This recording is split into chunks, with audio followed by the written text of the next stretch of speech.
Fala galerinha do Dominantes Online, tudo bem com vocês? Mais uma aulinha de Química, mais uma aulinha de funções inorgânicas. Agora a gente vai falar um pouquinho de alguns exercícios, na verdade, algumas aplicações desses conceitos em questões de vestibulares, tá? Olha aqui, ó. Primeira questão trabalha uma forma clássica de identificação de grupamentos, né?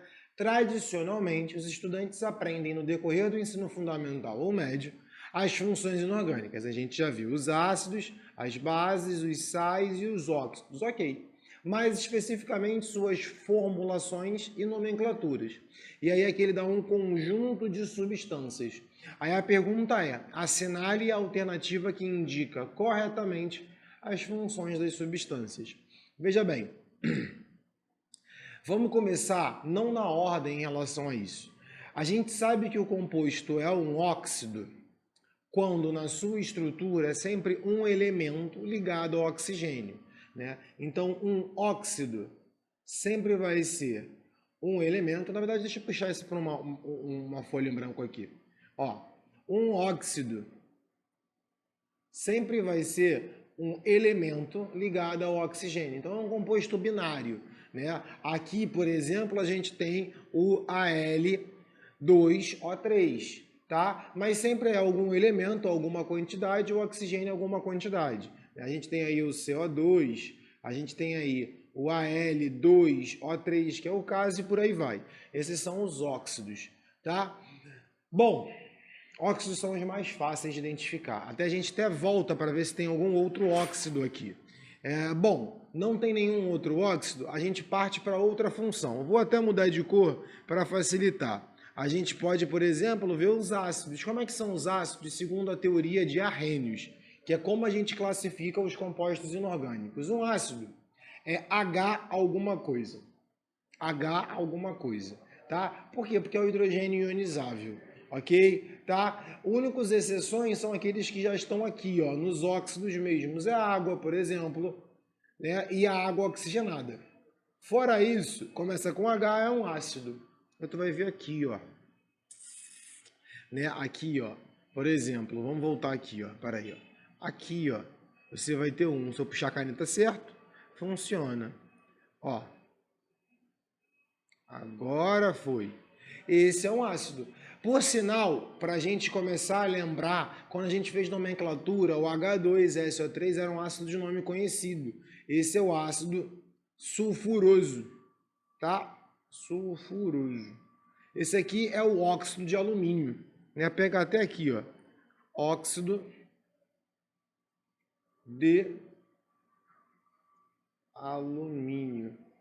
Bom, já de cara vamos já olhar quem no item 3 fala que é óxido, óxido e óxido, ok. E quem o item, esse aqui também, ó. E quem o item 5 fala que é ácido, ácido. Então já posso eliminar a letra A e a letra E, né? Pode. Vamos continuar. Bom, Bruno, se não for um ácido ou um óxido, o que pode ser? Pode ser uma base.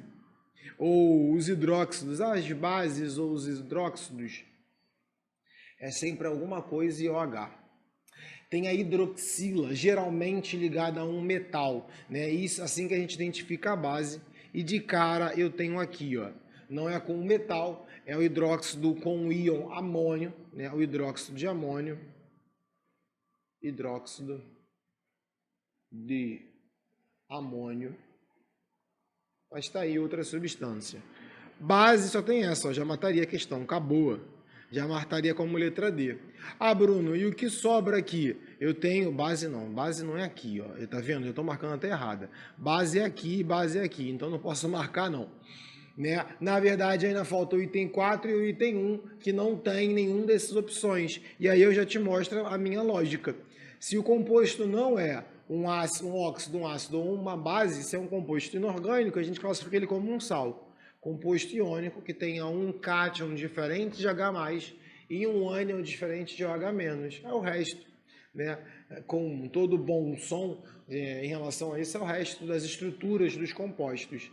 Aqui você tem esse sal, que eu posso chamar de hidrogenocarbonato de sódio, e você tem esse sal, que é o permanganato de potássio. Tá? Sal, A única resposta certa aqui poderia ser só a letra C, tá bom? Aqui também era base, até poderia ser, mas a resposta é a letra C. É assim que a gente classifica. Ah, Bruno, mas esse sal aqui tem um H no meio. É porque ele provém de uma hidrogenação parcial do ácido carbônico, não total dele, tá? Então tem um H no meio, mas ainda não é ácido, ele não é básico. Ele é um sal. Beleza? Tranquilo? Então bora para outra. Sobre os gases A, B e C. Não estou falando substâncias que eu não conheço. Ele começa a falar características. Principal responsável pelo efeito estufa. Interessante.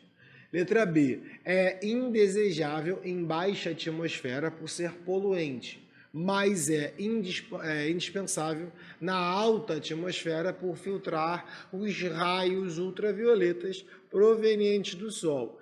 Bom, o que ele está falando é sobre o ozônio, né? O ozônio está aqui. O ozônio nem é um composto inorgânico, a gente está como dizente, mas está falando do ozônio. Aqui, o principal componente do efeito estufa, tu pode até confundir com outros gases, mas o principal é a emissão de CO2, né? E aí, CO2 e ozônio, só me sobra essa resposta, mas vamos lá. O gás C é usado em outras aplicações na fabricação de produtos da limpeza doméstica. A amônia é um principal componente nesse processo, tá? Muitos dos produtos gerados são derivados da amônia, né? Ou contém o íon amônio, tá? Resposta, uma questão bem simples sobre caracterização das substâncias, conforme a gente já falou sobre algumas causas e efeitos ambientais ao longo das aulas de funções inorgânicas. Efeito estufa, camada de ozônio, e a gente também tem a chuva ácida aqui, que não é o caso, né, mas também está envolvida nesses procedimentos. Beleza? Para fechar, uma questãozinha do Enem, que fala o seguinte: o manejo adequado do solo possibilita a manutenção da fertilidade à medida que as trocas de nutrientes entre matéria orgânica, água, solo e o ar são mantidas para garantir a produção. Algumas espécies iônicas do alumínio são tóxicas, não só para as plantas, mas para muitos organismos, como as bactérias responsáveis pelas transformações do ciclo de nitrogênio. O alumínio danifica as membranas das células, das raízes e restringe a expansão de suas paredes. Com isso, a planta não cresce adequadamente para promover os benefícios da produção agrícola. É recomendada a remediação utilizando calcário. A remediação promove ao solo, então o que o calcário faz ao solo?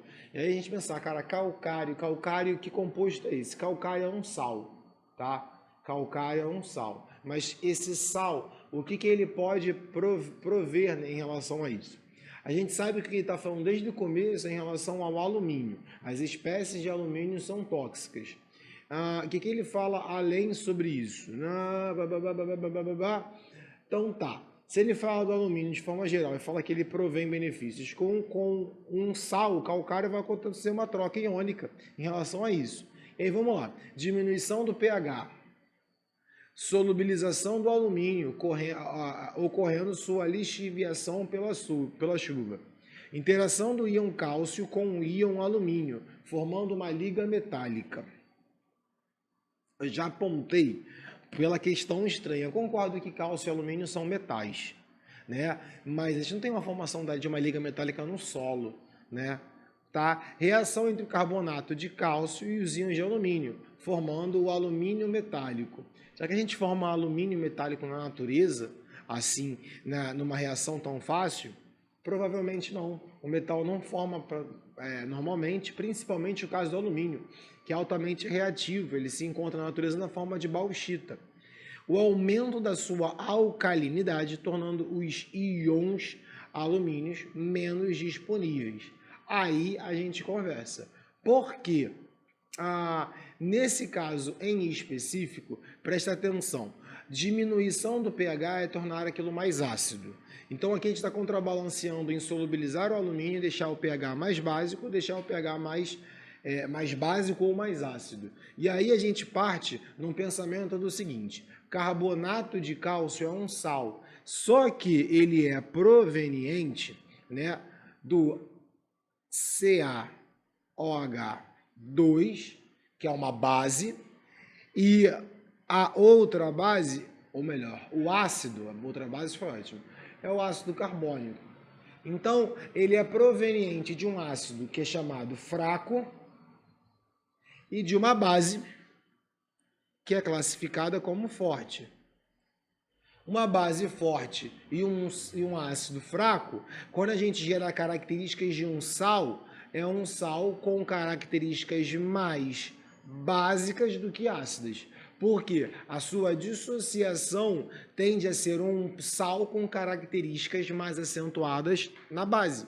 É um sal de caráter básico. Se ele é um sal de caráter básico, porque prevalece na sua hidrólise a força básica, né? Não pode ser diminuição do pH. O calcário, o sal formado, tem caráter mais básico. Se ele tem um caráter mais básico, aí está falando do aumento da sua alcalinidade. Eu falei sobre isso, sobre a adição de calcário ou dióxido de cálcio, quando a gente fala de calagem, né? A adição de cal, né, no solo para diminuir o pH, para aumentar o pH do solo. Tá? E aí a solubilização do alumínio não vai ser retirado com a sua lixiviação. A lixiviação seria pela questão de arraste pela água, o material tem que ser solúvel na água, né? E aí o íon de alumínio não é solúvel em água, tá bom? Então também não poderia ser. Resposta certa, letra E. Aguardo vocês, então, depois dessas 3 questõezinhas, na parte 2 dessa aula, tá bom? Beijos! Até a próxima aula, até a parte 2. Fui!